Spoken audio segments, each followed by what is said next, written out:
Welcome, everyone. This is Piney Noodles, and you're listening to LOTRO Players News, where we take a look at the latest news in LOTRO and here at LOTRO Players. And this week we have with us Terry Adwin. Hi. And please welcome our guests for tonight. First, we have returning here, Maven. Hey, everybody! And our special guest from Ravenloft, Dracula. Y'all really need to work in your security. You just let anybody in here. I know, really. I didn't even need a key code. I didn't need a pass. I just walked right in. We've never been super picky. Hey, listen, you could turn yourself into a mist, so. True. That's true. You can kind of slide in under the door. So I had that going for me. Yeah. Let us then head into our game news this week, and we will begin with the latest producer's letter from Severlin. And Terry, could you talk about this? I can. So producer's letter took kind of probably everybody by surprise because we knew there was supposed to be one coming, but nobody said anything for dates of when it was coming. So yeah, just all of a sudden we had a producer's letter. Confirms what we already know about the fact that we're not going to see Kira Thungle in this update 23. Also confirms the rumor that we're going east to the Iron Hills and then north to the Great Mountains, and then hinting that maybe a little bit later we'll deal with Gundabad, which should be fun, and the Vales of Anduin, and playing with some landscape contiguity with Lothlorien, which is pretty awesome. Being able to go everywhere in Middle Earth, because basically it means you can take a chicken everywhere in Middle Earth. That's really why that news is exciting. It's so you can take a chicken everywhere in Middle Earth. We're going to see some new dwarf cultures, because we've got dwarves in the Grey Mountains, we've got dwarves in the Iron Hills. And I heard from a certain somebody that a certain somebody has been talked to about the Iron Hills dwarves. Maven. Yes, indeedy. Yeah. Corey had told me a while back that he was being asked about the Iron Hills. So I'm like, so that'll be interesting. Yeah. To see how they translated what they talked to him about. I have no idea what they talked to him about, but I'm really excited. It sounds like it's going to be like heavy on the dwarf culture this time around, which, that's not a bad thing. No, I am super excited to see more dwarves. Like I'm so done with elves right now. Okay, to be fair, you've been done with elves for a long time, to be fair. I have been done with elves for a long time, but I've been particularly done with elves ever since the whole elf allegiance thing. I'm so beyond done with elves. But you haven't done Erebor yet, so how do you know you're going to still be in the mood for dwarves after Erebor? Well, the dwarves have beer, at least. The elves don't have snacks. This is true. Well, you do have a point with that. I may have to sneak around behind the dwarves' backs to get to the beer, or, just shove them out of the way. They're shorter than I am.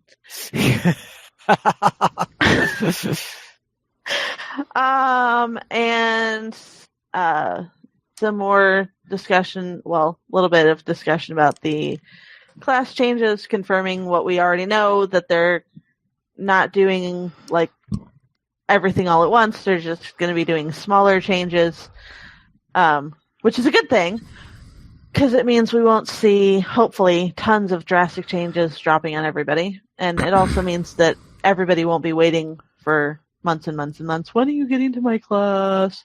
Yeah. And possibility for being able to see sheathed instruments. So minstrels or anybody else who has an instrument slotted in their back ranged slot, you'll be able to see that. I think that's the most awesome thing. I know minis are super excited because minis have been asking about it for forever, but actually the class that I'm really excited for is the burglar, because burglar doesn't really have a range thing. I mean, they've got the range whatever class item signal thingies.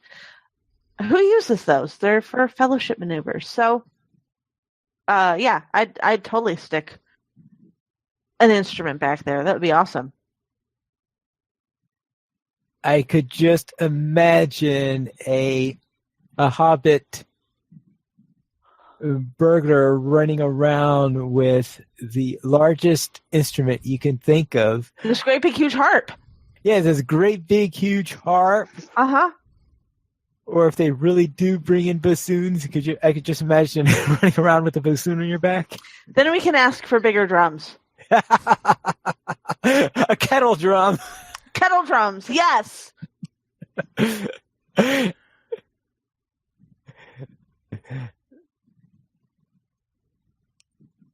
And they're also speaking of something coming in for the summer festival, seasonal instances, which include two of them. One of them is involving Thrang, who is one of the bosses from the Rift of Ner'zgah, and the other is the Perfect Picnic, a festival instance that allows groups of varying sizes.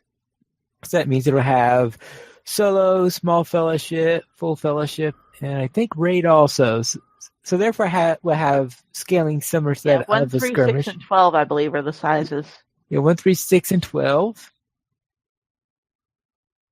And in seeing this, of course, when you complete it, there will be a daily associated with it for picking up some festival tokens along with that. And the first one is, of course, going to be in the summer festival. Now, concerning this, I should note that DDO has had festival instances for a pretty long time. So this is something new for LOTRO, as far as I could tell, but DDO has had such things in the past. And that was the first thing I thought of. I'm like, this sounds like how DDO does festivals. Yeah. So yeah, this is an interesting idea, actually. It'll be interesting to see how they implement this. And of course, if the events are going to be worth running over, again. Yeah. Now, I should note that I did have time to run a Perfect Picnic once in solo mode when Borer was briefly up. I was thinking we would talk about that when we talk about Borer. Yeah, so we can talk about that with Borer, but there has been some testing on that. Yeah, we'll talk about that on Borer then. And there are several significant initiatives that are still being planning stage, of course, as usual, which they'll tell us when they get to them, because there are always things that they're saying, this would be a neat idea if, and I suspect half of them come to fruition and half of them are, I don't think we can do this. Also known as the Summerlin tease. Yeah. He always has to throw the teases in the producer's letters. Well, yeah, there is also that. Oh, yes, of course, there is did we talk about the level cap increase for update 23? We did not. I'm not sure how I feel about a level cap increase, because we just had one, and it was a 10 level increase. So another 5 levels is really, really soon after the last one. Although I like the idea of a level cap ending in 0 again instead of 5. I've heard that from a lot of people. What makes the difference? It's an OCD thing. Apparently, because I know there's a lot of people. It's like you can't have it end in 5. Yeah, like, it'll be fine. It probably depends on what it is. For example, 125 I could probably live with than most of the other 5 enders. 115 is 115 is just weird. Yeah, it's just a weird number. 125 at least is divisible by 25, so that at least is a reasonable one. 125, Pine Leaf approved. Okay. 125, Pine Leaf.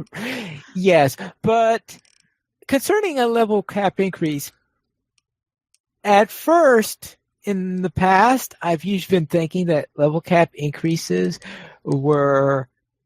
should be avoided and such like this, but after what happened with going into Mordor, where we have this thing where we had this power creep because we were at 105 for a while, and then in order to have any advancement in going to the Mordor, they had to completely change the equipment curve. They had to do this. I think they did something similar with Helm's Deep also.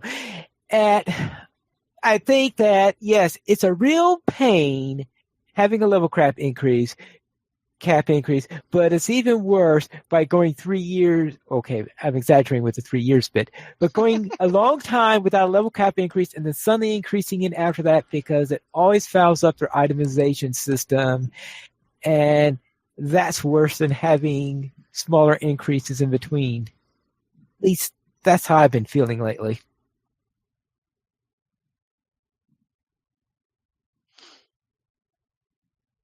And anything else on this producer's letter?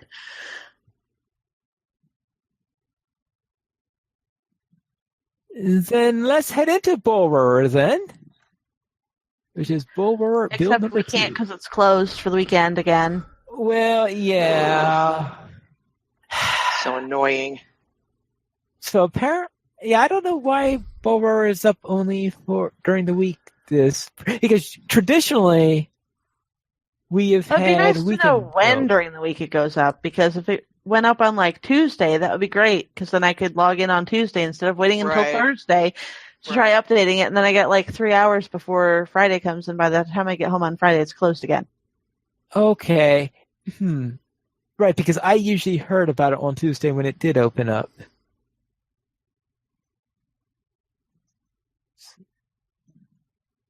So therefore, here we are, a build notes number 2, and this is where they added the seasonal instances, the bosses from the vaults, Thrung, and Summer, the perfect picnic.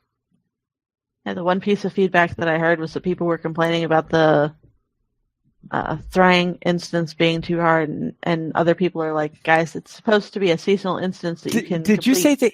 You said that they were saying it was too hard? Too easy. Too easy. Oh, okay. That's what?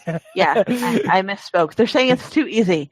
And it's like, guys, it's supposed to be a seasonal instance that you can go in and do, not something that's up like all of the time. Oh, they're complaining that the loot was too good. Yeah, the loot is too good and it's too easy. Yes. So either make it harder or nerf the loot, or both. Right. That's Like, really, it's a festival. Right, they're saying, "Oh, add a T2 version." Oh my is what God. one person said. What If you want challenging content, go do the stuff that's already in the game. It's called Mordor. Yes, it's called Mordor. That's for sure. But yes. But anyway, the entire idea is to be a festival, and I've done seasonal stuff on DDO, and I think they tune it a little bit more on the challenging side. Because I know I've always find it tough. I think the only reason why I ever got through it is because I have Drac along, and Drac's about 3 times better player than I am. Wow. Oh, surely only Wow. 2.5. Yeah, I was gonna say. No, because then that would be the 5 thing again. Oh, that's true. That's true. Jeez. Well, Got to round up. But yeah, you know, it's like you said, it's a seasonal instant. It's not supposed to be, this is the most challenging thing, like raid in the game. It's something for fun. Yeah, that you have to like Exactly. spend half an hour assembling a group to go do. Yeah. This is something it's run through in like 5-10 minutes, and you get a few tokens. And then maybe you can get a cool reward or something. It's fun. Have people forgotten about fun? Apparently. This is not fun. This is serious. This is not a game. You think this is a game? Honestly, sometimes I want to say that to some of the people that I Yeah, play exactly. with. I'm like, Exactly. you know, chill, dude. Yeah. Right. So I have not seen this since I didn't get a group together in order to do it or anything like that. So the only thing I know about it is what we just talked about. But I did try the solo version of the Perfect Picnic. And the idea is it's an escort quest to escort a horse to a picnic grounds. Okay.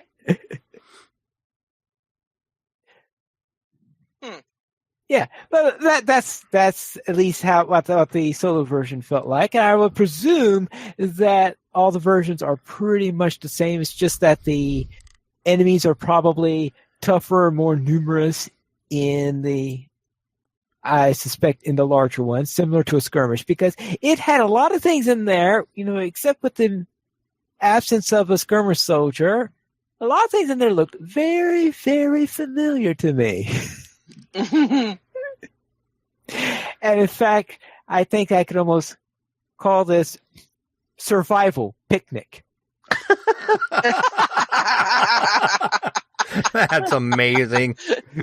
And it just keeps going on and on and on. Okay, it doesn't go. Okay, it's not literally a survival skirmish, but that's sort of the counterpoint to my old joke about survival Hobbiton. But anyway, survival Hobbiton. But survival picnic is what it feels like, because of course you're going on a picnic on the hottest day of the year. How do you expect things to go? About as well as they ever do. About as well as they ever do. Everything that goes on. But anyway, we'll probably talk more about this after it gets put onto live. But just say I have done it once. It was an interesting little experience on there. I'll probably try it a few more times, of course. It's on Bull Roar, or is it actually up? It was on Bull Roar. Yeah, it was on Bull Roar. It's for the Summer Festival, so the Summer Festival it obviously isn't up on live yet. Right. And the next little thing here is we continue to adjust our profanity filters as we find places where they're too strict in preventing certain words or names. If you have had problems with the name, try it again. Now, I did try to see if I could put the word needle into the name of a legendary item, and I still cannot do it. No needle for you. No. So, therefore, it looks like that I still can't have any more people join the Needles family. Well, that's kind of rude. And here's one. Kinship names can now include hyphens. Oh. Oh, that's one of those quality of life deals. So now you can properly say it's Middle-Earth. Yes. There you go. You can now include the word Middle Earth properly in your kinship name. And then they list a large number of items for wardens, increasing warden dots by about 20%. Determination, specialization, bonus changes in there. All sorts of little things that are being tweaked on the warden. And see, when I went and ran the picnic instance, I believe I was in tanking stance as I was doing that. And I still had a rough time on it. Yes, that picnic can be rough if you're not used to it.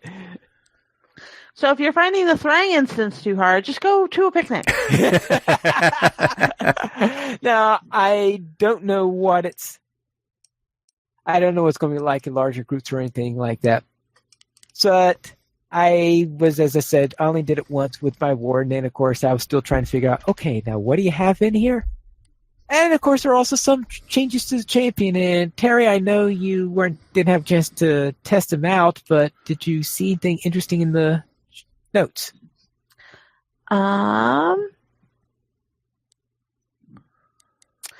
Well, they fixed sudden defense. It now works properly. They increased skill damage for all of the strike skills, which is good, sure, but it actually weirdly impacts yellow line champions more than it does red line champions, because yellow line can get 2 of the strike skills that are in the red line. So that was one of the things I was reading on the forums. Still some work to be done. I actually did get a little bit of testing done. I logged in. I had ported Terry over last week before they closed Bull Roar. And so I had a copy of her from last week, so I was able to test using her current gear, basically the gear she's currently wearing on live versus one of the DPS dummies. And so with my skill rotation, pulling out all the stops and all of the things, I parsed about 10k DPS over 3 minutes, which is really, really, really bad. But yeah, I was noticing a lot of it is due to the block parry evade mechanic things, because so much of Redline is dependent on those crits, and you just can't get those crits without something to get you past the BPEs, even the partial BPEs. Hold. You're telling me that those dummies are able to block, parry, and evade? Yes, sir. Boy, those are really effective dummies. They can at least do blocks and evades. I don't remember if I saw any parries, but yeah, they can definitely do blocks and partial blocks. Because the block was coming from somewhere. Champions don't block unless they're on blue line with a two-handed weapon, but we won't go there. That needs to go away. All right. Anything else anyone has to add for the War Rover notes?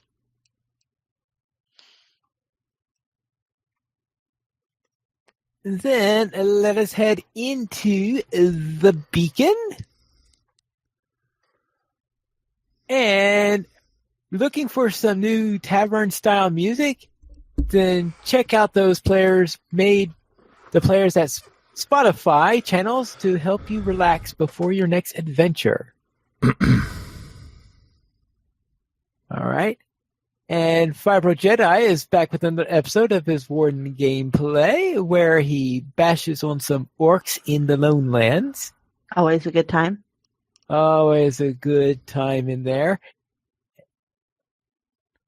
And yes, right. That was the one where when he was bashing on the orcs in the Lone Lands, where he pulled all those orcs, where I think I mentioned was responsible for last week's show title. That was where the incident happens, is in that particular video. And did you know that there are a bunch of weekly musical events that are going around Middle-earth? And there is a list from LOTRO Artists event calendar to view all the weekly events and where to find them. And there is a link to that in the beacon. And you can also get some outfit inspiration with the LOTRO Cosmetics Twitter page. It features some of LOTRO's best dressed players. And are you familiar with that page, Terry? I am, actually. It's a Twitter account that I follow. They go through not just recent blogs, but some of the older cosmetic blogs. So they'll do like an outfit every couple of days, just featuring something from one of the various cosmetic blogs. I've been on it a couple of times. I got featured. Did you seriously just ask Terry if she was familiar with something to do with cosmetics? He seriously just did, yeah. Yeah. I think it was rhetorical. Yeah. I hope so. It was intended to be rhetorical, hoping that... That would be like asking you, hey, do you know how to do the skirmish? Are you familiar with, yeah. Yes. And volunteers from the team Keepers of Legacy finished the translations of all the text in the game into Russian, and there is a link to how you can access these. Of course, if you're listening to this show, then you're probably pretty good at listening to English as it is. One would hope. One would hope. But I don't know if do we have any Russian listeners? I don't know. According to the site metrics, yes, we do.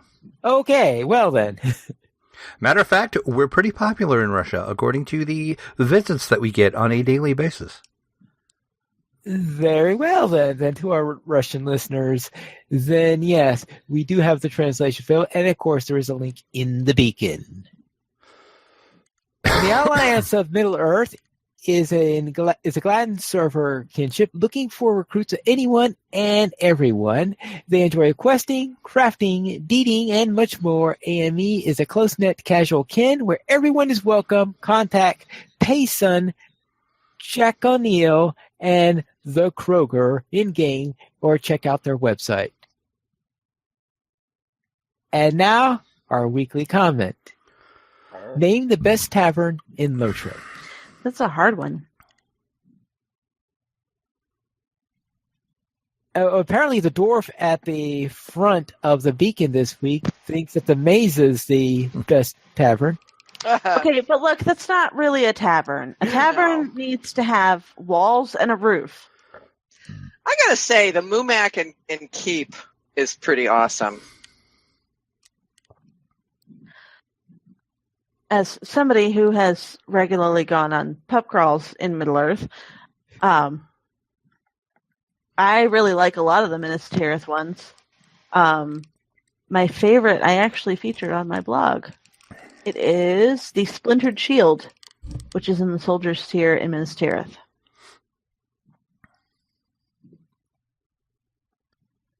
And I was like the Haunted Inn. The Haunted Inn, where we spend so much time. It's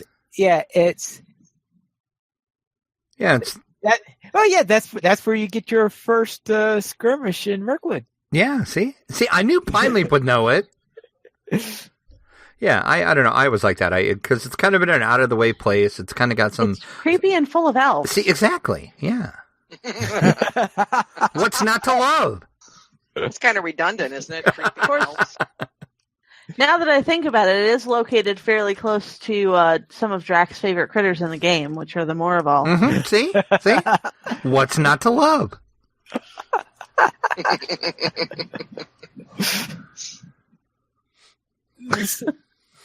Fredalus says that the maze has hedge maze walls and there's a tent roof over the sinister keg, and there So seem to it be quite a few qualifies as a patrons tavern. passed out nearby. I guess that's the case. That's a fair point.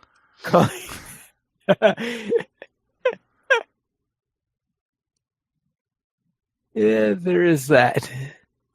See, it's free though. Maybe to qualify, it has to cost some.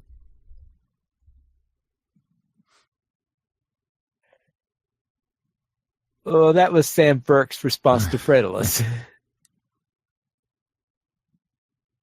Anything else? Anyone else have a favorite? Did you say one, Nathan? Yeah, I said the Mumac and Keep. Oh, yeah, that's right. You said I really Mumac. like that one. Okay. Yeah. All right. And I'll go with the Haunted Inn. So therefore, let's head to our fan site news. And it looks like that on LOTRO Players News, some guy named Pinleaf skirmished irresponsibly. I heard that Pinleaf is pretty cool, but I haven't actually ever met him yet. But, Yeah. maybe one day. Yeah, maybe one day. Oops, somebody typoed. It wasn't me. I made sure that the show title went in correctly. Yeah, I double checked that. As soon Yeah, as I did saw too. that. When I saw that, I'm like, is that how the show title was? I thought maybe there was an in joke going on there. I'm like, no. that's Clearly, right. they don't actually use copy and paste. They're trying to type from the screen, so give them some credit. Yeah. All right. And Gamelio Dan finishes questing in Barad Tharseer and moves on to Tenadir in episode 103 of his series. Scormus does some questing in part 65 of Scormus Fails at LOTRO. I still say if you get to 65 episodes, it's how you could call it failing completely. Eklinar takes care of some noble deeds in the Lone Lands, and Zogog goes on a dangerous mission in episode 417. That's a lot of episodes. That's a lot of episodes. And it looks like in our screenshot of the week, some dwarves decide that it's already summer. I love that screenshot. Kudos to Candrel of Durin's Folk. That is an awesome screenshot. Shirtless dwarves in a fountain and dale. It is a pretty cool screenshot. Yeah, that is a fantastic screenshot. I agree. It is.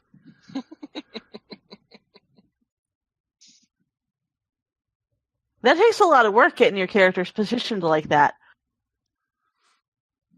Oh, yeah, it does, because usually trying to position yourself into someplace perfectly. Yeah, as especially with another person, as somebody who's been there, done that it takes a lot of effort to do that. So kudos to you. Then that's it with the beacon. So let's head into our store sales. Anything exciting for sale this week? Not really. Oh, after the last few weeks. We were due for a boring sale. The free sample this week is an enhanced XP supply ×1 with coupon code MOREXP, and 30% off stat tome selection boxes, regeneration food, run speed boost, and attack damage boost. Like I said, a bunch of boring stuff. Yeah, that's how you know that the anniversary event is over. We go back to boring sales. Yeah. So for old time's sake, I'll say it. Meh. Don't waste your LOTRO points, people. Especially on the regeneration food. Just saying. I can cook you better food. Then let's head into our site news, where we have a poem by the Antipodean writer about dragon gold.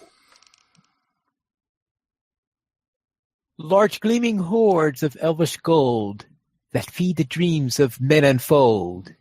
For years the kings of earth were fair, high elven lords in Midgard, where their lays were sung, their battles fought against the dark, their magics wrought. They spoke, they walked, they lived, they died. Yet ever did their horde abide. Their children were fair as the May. Alas, the elves have passed away. Their weird did come, their gold did fall. The dark returned to vanquish all. Their gems and gold, their magic swords lived on a while. In high heat hordes they left unguarded till strong men from dwarvish clans found them again. The dwarvish clans were hard and strong. The dwarves waxed great. Their folk lived long. They labored in the bowels of earth, delving gemstones that mickled worth. There forged new bucklers, helms, and rings, adorning brides, daughters, and kings. But late their strength, it passed away, like twilight signals end of day. Their doom had struck, the die was cast, their strength had waned, their time has passed. For unaware outside their door arrived a foeman unlooked for. Defenses breached upon their pyre, the dwarves burned in dragon fire. A dragon's greed grows ever great, unmatched by aught except dragon hate. A dragon lives and dies alone, a bed in riches and gemstone. A young dragon lives lengthy years, guarding its gold with claws like spears. Sharp fangs like swords and scaly hide, which turns the blows of men aside. But even dragons must grow old, their once hot fires burn less cold. Their eyelids are weighted down by sleep, their ward falters, no watch they keep. To guard their hoard from cunning men, there lies for blade of sharp weapon, with magic forged to pierce the coat of dragon hide, or spike its throat. Too late the dragon kindles ire, his lifeblood bleeds, outmixed with fire. A king of men growed old and gray, with white hair on his shoulders lay. His deeds of erst had dragon slain, its dragon hoard had been his gain. Its treasure locked away and hid deep in the earth as he had bid. His tribe was large and grown strong, his rule was ruthless, hard and long. His men were pitiless and cruel, For how else might a king such rule?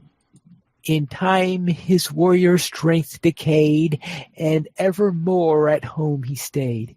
His kingdom tottered, and his throne decayed, as the old king alone relieved his far-off glory days. As seated on his throne he stays, with bony hands upon his knee. His rivals come. He does not see their feet tramp up the stony stair. Their presence he is unaware, until before him bloody swords are struck. The end of such discords are that the white-haired king is slain, his horde becoming his king's bane.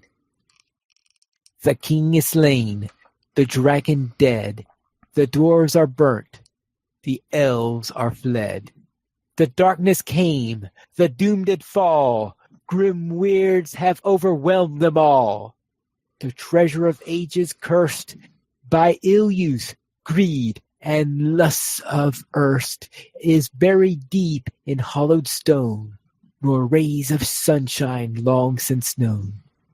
With bars of adamant and steel that never rust nor age can feel, with magic strong, with charms and spells, the gate is sealed and hidden well against the forces of corporeal might, invisible to mortal sight. The hoard remains, still guarded well, till now, for aught that we can tell.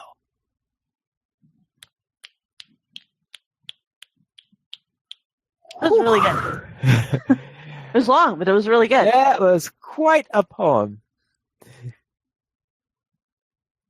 You finally did that in one take. Yeah. That was really good, though. Good job. Okay. All right. And congratulations to the Antipodean writer for that little piece this week. And because of that, yeah, I don't have any breath to do another piney poem this week, which is Sam Brick in the chat, it says, why I was giving that. welcome to the weekly show, Pine Leaves Poetry Hour with guests. Pretty much. Oh boy. It's going to be a really tough one at Mythmoot when I do a poetry reading there. So let's head out. Anyone have a new player question before we head into our weekend LOTRO? No, but I do want to just acknowledge one thing that really annoys me. That the weaponsmith and metalsmith, you know, they have these great recipes for repair anvils. Yeah. And for some unexplained reason, they're bound to character. What? Yes. I got my weaponsmith out because I thought, oh, I'll make some repair anvils. I was going to do them for like the girls because the girls are a bunch of hobbit burglars. So I was going to make some and send them over. So I made a bunch and then I looked at them and they're all bound to character. That is so bizarre to me. I mean, I get bound to account. That would make sense. But anyway, that was irritating. I guess they're thinking that the metalsmith must be the one who's actually doing the repairs. Because they're the ones who know how to do it. I guess. Or it's weaponsmith and metalsmith both do it, but geez, Yeah. It's just anyway. Fredulous. It's not really a new pair question, it's more like an old player gripe. And Fredulous in the chat has an old player question. What's the max rank for skirmish shoulders now? The maximum rank is 50. Still 50. It's been 50 since the level cap was 85, I think. Or actually, no. They increased it. They did increase it once for 95. That's right. 95 was the last time they increased it because you were able to get another one when they released Dol Amroth. But since then, there have not been any increases in ranks for skirmish soldiers. Which is why your skirmish soldier may be a little Weak. Yes, weak, I think, is a good word to use on the matter, is because they haven't had any rank upgrades available since We were level 95. Yeah, that kind of sucks. And that rank rank 50 gave you something that would be suitable maybe for level 100 at max. After that, you're a bit weak and below par on your equipping. It'd be like if you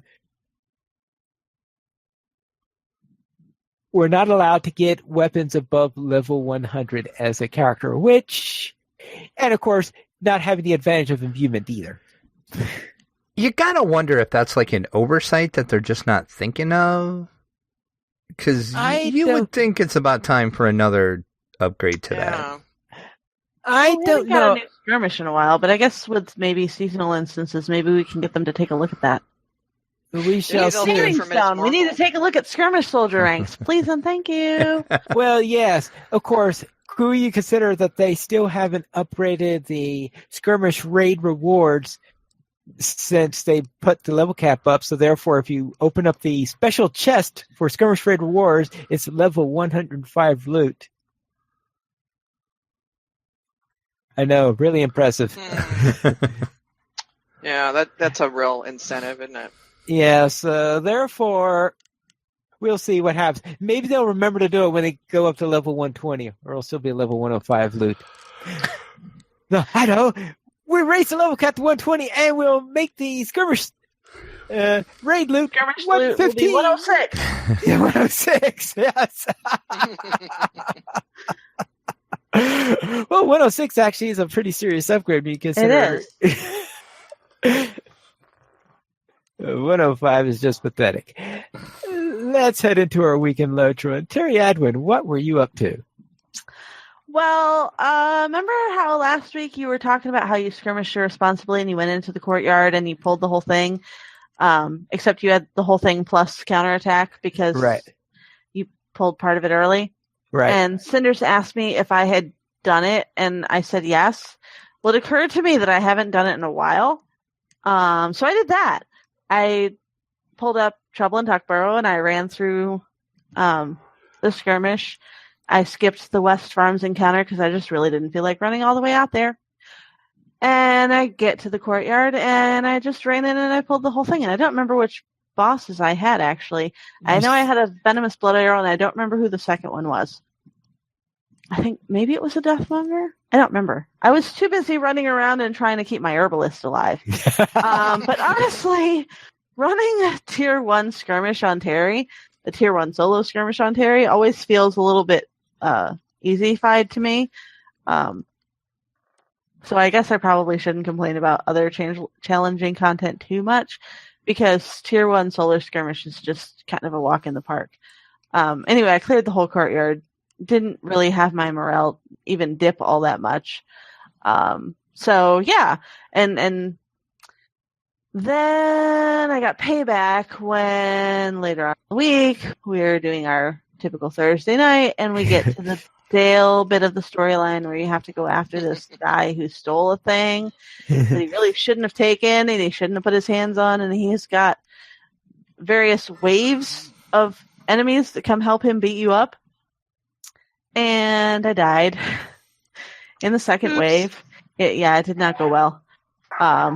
Apologies for the background noise because somebody just came through the door, so it's going to get loud. Because dogs. Despite the fact that this person lives here, the dogs are still going to bark. What? Yeah, because they're dumb animals. They're chihuahuas. Their brains are the size of peas. If that. That's probably a generous assessment. So yeah, I died during that instance, and I was a little salty about it, except not as salty as I was for the bear instance, because first of all, the res circle isn't that far away, so I didn't have too far to ride back. Also, it's not in a bunch of trees, so I didn't have to like thread through some ridiculous maze to try and get halfway across the landscape back.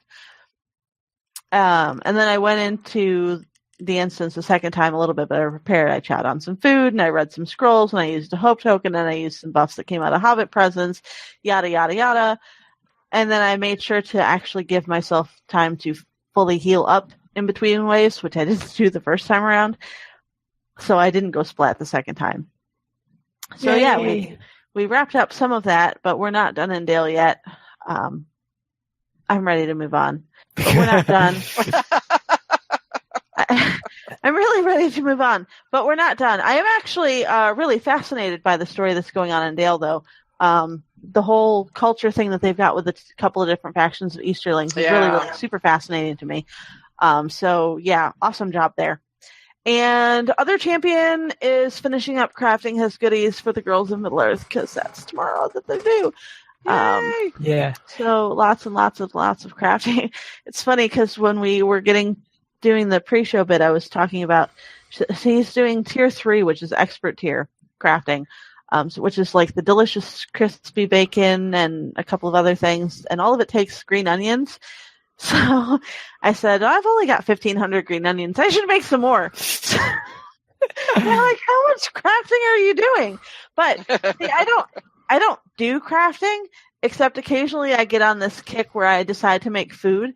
And if I'm going to make food, I just make lots of food for like a bazillion batches. So I'm going to feed there's 8 or 9 regular, semi-regular girls in Middle-earth, and they're all going to have food. Nobody's going to be, which is good because they're all hobbits. They all need food. Nobody's going to be left hungry when I get done with all of this crafting. I like that. I don't do crafting, but when I do, I make 3,000 onions. I make 20 stacks of delicious crispy bacon, So that was my week. Maven, how was yours? Oh, well, I went to the College of Chromite. I took a seminar with Chromite. what was going to be, kind of like casual questions. I don't even know how much time we spent. It felt like probably about 3 hours or more. But it was funny because, we've known each other for ages, right? Because he listens to LOTRO Players News. And, right. But we've never quested before until about a few weeks ago. I got invited in, blindly into a raid, and there he was. He was leading the raid. I'm like, oh my God, it's Chromite. I haven't ever quested with him. Anyway, so he has a lot of strategies for hunters at tier 2 raiding level, and since that's where I've got Glordrell positioned, if not equipped, we spent a lot of time together. And so we talked about gear, we talked about, skill rotations and all this, statistics and all this stuff, which was great. So then the next night I went into a tier 2 raid with a bunch of people, and, a lot of them were seriously, they're the kinds of people, you guys know this, right? I remember back when I used to have to walk to Rivendell, that kind of stuff. And they've been raiding forever. So anyway, so we get to the second boss in the Mordath Abyss, and he is a nasty guy. I mean, I think that's really the toughest boss. I've opened the other 2 up, but I hadn't opened this one up. And I'm all excited because I'm all ready to go. And I kept dying, and I ended up being the only hunter in the group. We had some other DPS and RKs and stuff, but still, it's I kept dying. So, and then they couldn't, you can't, because with res rotations and saving reses for other people, I wasn't in the fight that much. And I was so annoyed with myself. It's oh, this is driving me crazy, because there's a lot of tactical. The guy's a warden, and it's, anyway. So I get out of the raid, and I'm, kind of depressed. I was oh, that's just terrible. And I look at my gear, and one of the things that Chromite had taught me was to get swap gear. So that, because on some fights you need more of one stat than another, and in the case of the Abyss, depending on the boss, you need either physical mitigation or tactical mitigation. So he had coached me in setting up some swappy gear, where I had phys mid on one and tac mid on the other. Well, I had put the wrong one on for that fight. So instead of being buffed up on tactical mitigation, my tactical mitigation was. And my physical mitigation was up, and all that guy is tactical mitigation. And that's why I was dying. Oh, yay. So didn't tell anyone. I finally told Chromite, and I finally told a couple of my kiddies the other night. So this is the first time it's actually getting broadcast that I went dyslexic in a tier 2 raid. Anyways, so then to offset that, I realized when I was looking at my completed quests the other day, Glordrell has never been into Lebanon. In Central Gondor. She never had been. She stopped at Linear, and then went on, because I think at that point Minas Tirith had opened up. So I'm I was really anxious to get going. So all I did was just follow the epic from that point forward. So she's gone back to Lebanon, and it's really fun. It's really fun to be cap level in a level 100 area. I'm like, sure, I can walk into that Haradrim camp and kill 6. Not a problem. It's really relaxing. I'll just go in and just decimate the place. So anyway, that was it. That was actually quite a highlight, especially after having gone dyslexic on a tier 2 raid. So anyway, Pine Leaf, how about you? All right, before I go on, Drac, is there anything you want to give a highlight of before I continue? Windows 10 sucks. All right, yeah, I think that's If you listen to DDO Players News, you know what I'm talking about. Yeah, I spent the last 2 weeks fighting Windows 10 and having to install and reinstall and then install and reinstall. So yeah, that was my highlight of the week. All right. That sounds like a low light. Like a minus light. Yeah, exactly. Yeah, it's all right. That was just low dark for the week. Yeah, there you go. So therefore, let's then head into my highlights. We'll begin with my Crick Hollow Warden, who I decided to try using the assailment line in other words, yellow. I tried yellow traded in a skirmish raid, and I think I'll be spending most of my time in blue instead. I just don't feel comfortable hanging back there constantly throwing javelins at the foe. I guess I just like being up close and personal. Then on my lore master, I captured an overly talkative orc. And I think you know what orc I'm talking about. What? Yeah. You know, our favorite orc of Mordor? Of Moria, I mean. Oh, yeah, that guy. Yeah, that guy. He just doesn't shut up. No, he doesn't. And the game won't let you... It won't let you make him shut up. Right, that's a real... And so, of course, now I'm just getting to the beginning of my little fun trek with him. Oh, you have my sympathies. Yes, because we just captured him.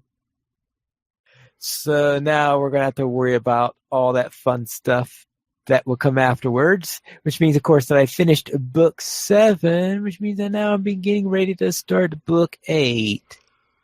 And then on Arkenstone, my warden there reached level 110, and I did what any hobbit will do upon reaching level 110, and that is, of course, helping some dwarves with their allegiance quest so that I could get a free port to Erebor.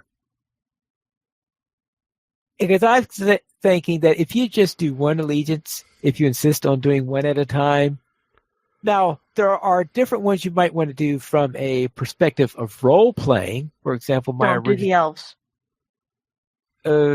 Yeah, there is that. But from a practical point of view, the dwarves I consider to be the best one because they give you a useful port. That's true. The Erebor port. The Erebor port is a very useful port. And in news beyond LOTRO, Eriador Adventures is coming for Adventures in Middle-earth. Drac, what is this all about? This is a companion to the last book for Adventures in Middle-earth that was out, which was the Rivendell Guide. This one is going to include 6 new adventures: children kidnapped in the night, unusually cunning trolls, a mysterious cavern, the fate of a company of hobbits, and the legacy of the Dunedain and the evil awakening beneath the burrows are just some of the 6 new adventures you are going to face in this, and these are ready to play and run adventures. So all you need to do is pick this up and create your Adventures in Middle-earth characters, and you will be adventuring all throughout these. This is coming out later in the summer of this year. You can pre-order it now. The PDF is expected to release next week, though. So if you pre-order, you are going to pre-order the hardcover book and the PDF. You will get the PDF as soon as it releases, and of course the hardcover when it ships. But it's good to see Cubicle 7 is continuing to churn out stuff for Adventures in Middle-earth, which of course is the Middle-earth setting using the Dungeons & Dragons 5e rules, if you did not know. That's awesome. It is amazing. I love unusually cunning trolls. That just sounds hilarious to me. Yes, it does. I have to know exactly what these trolls are doing now. I know. It's like, how does that work? Exactly. Unusually cunning. Then let's then head into donations. We currently have 17 supporters on Patreon. If you'd like to join this illustrious rate of players and help support LOTRO players, simply go to the donations page where you can support the Players Alliance on Patreon. There you'll find rewards, including a mention on the podcast of your choice, or you can be a guest for an episode of LOTRO Players News. And Jurek, speaking of rewards, what are you thinking about doing with them? I actually have an idea because this is a teaser for coming up. The 5th year anniversary of the site is actually coming up soon. We are going to be having some giveaways for that, and some of those giveaways are going to be for our patrons only. So if you are a patron, be on the lookout for a message that I'm going to send out on Patreon. If you do not check those messages, or if you, for some reason, don't see that email and you're listening to the show, just email me and let me know you are a patron and you listen to LOTRO players, because a lot of our patrons listen to, DDO players and LOTRO players, or maybe they just listen to XP Quest. But if you play LOTRO, I need to know if you are one of our patrons, because you are going to be entered in for a contest. But that's all I'm going to say now. I'm just going to tease it. Ooh. It's something I think you're going to like, though. All right. And if you have any other ideas for any other tweaks to the patron rewards, do email me. I have gotten a few, and I appreciate the ones that I've gotten, and I think I might actually use one of the ideas for one. But email me at drac@lotroplayers.com, because I am looking about retooling the Patreon, because we've had it for a while now, and we've never retooled it, and the rewards aren't the greatest. So I want to reward you guys, especially the 17 that are here now, because without you, the show couldn't go on, because the Patreon pays the bills. So without you patrons, without everybody that listens to the show, we couldn't do it. Fredulous wants to know if he can win 3,000 onions. See, those onions are spoken for. That's right. She can probably make you some more, but it's better. Something better than 3,000 onions. But maybe I'm down to 2,200 now. But maybe just for you, Fredulous. Maybe just for you. I think Fredulous is on the wrong server. Very well. If you would like to email us, you could send it to podcast@lotroplayers.com, and you could also follow us on Twitter, the Players Alliance @PlayersAlliance, and LOTRO Players @LOTROPlayers, Ariandis @Ariandis, Pineleaf @Pineleaf Needles, Sandwinda @Sandwinda, and Terry Edwin @Terry And you could follow our guests, Maven @TolkienMaven, and Dracula @Dracula_72. The Players Alliance has 4 shows. Every Monday at 8:30 p.m. U.S. Eastern Time, we have DDO Players News. Every Saturday at 8:30 p.m. U.S. Eastern Time, we have LOTRO Players News. Every other Thursday at 9:30 p.m. U.S. Eastern Time, we have XP Quest. And on the first Tuesday of each month at 9:30 p.m. U.S. Eastern Time, we have Chromatic Bits. You can join our shows at lotroplayers.com/live. And that is all for tonight. And this is Pineleaf Needles reminding you to skirmish responsibly.